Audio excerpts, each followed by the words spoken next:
Assalamualaikum anak-anak. Kembali lagi sama Ibu.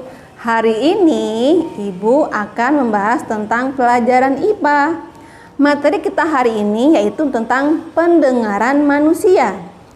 Sebelum masuk ke pendengaran manusia, Ibu akan membahas sedikit tentang bunyi. Bunyi yaitu suatu getaran yang menghasilkan gelombang. Bunyi dihasilkan oleh benda yang bergetar. Setiap getaran memiliki frekuensi. Frekuensi yaitu banyaknya getaran dalam 1 detik. Satuan frekuensi yaitu hertz atau Hz. Berdasarkan frekuensinya, bunyi dibedakan menjadi 3, yaitu infrasonik, audiosonik, dan ultrasonik. Infrasonik yaitu bunyi yang memiliki frekuensi kurang dari 20 Hz. Contoh hewan yang bisa mendengar infrasonik yaitu belalang, kuda, dan gajah. Yang kedua, audiosonik. Audiosonik yaitu bunyi yang memiliki frekuensi antara 20 Hz sampai 20.000 Hz. Contoh yang bisa mendengar audiosonik yaitu manusia. Yang ketiga, ultrasonik, yaitu bunyi yang memiliki frekuensi lebih dari 20.000 Hz. Contoh hewan yang bisa mendengar ultrasonik yaitu kelelawar, lumba-lumba, kucing, dan katak. Cukup sekian pembahasan tentang bunyi. Sekarang kita masuk ke pendengaran manusia, halaman 35 di buku pena. Pendengaran manusia. Bagian dan cara kerja telinga. Telinga merupakan salah satu panca indera. Kita mendengar bunyi dengan telinga. Selain berfungsi sebagai alat pendengaran, telinga juga berfungsi sebagai alat keseimbangan tubuh. Telinga terbagi menjadi 3 bagian. Yang pertama, telinga luar. Yang kedua, telinga tengah. Yang ketiga, telinga dalam. Telinga luar terdiri dari daun telinga dan liang telinga.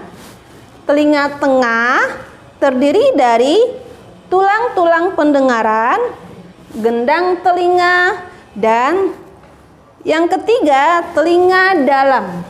Telinga dalam terdiri dari saluran setengah lingkaran, koklea, dan saluran eustachius. Koklea berfungsi menerima dan meneruskan getaran bunyi ke saraf pendengaran. Saluran eustachius berfungsi menghubungkan ruang telinga tengah dan faring.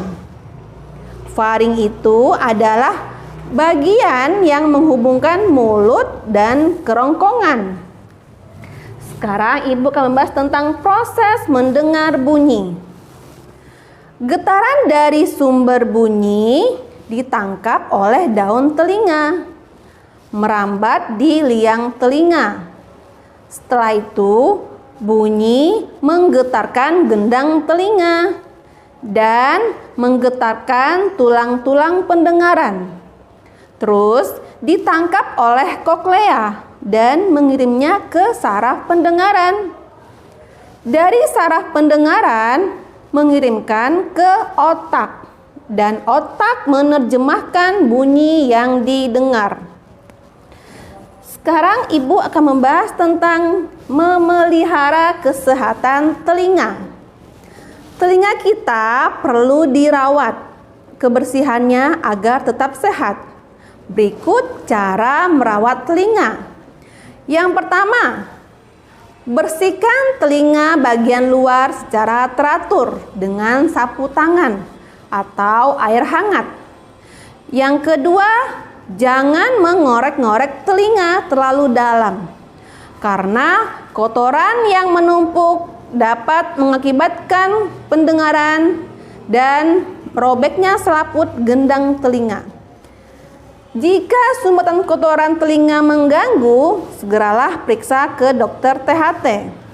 Yang ketiga, jika kamu mendengar suara terlalu keras atau bunyi terlalu keras, tutup telinga kamu agar gendang telinga tidak rusak.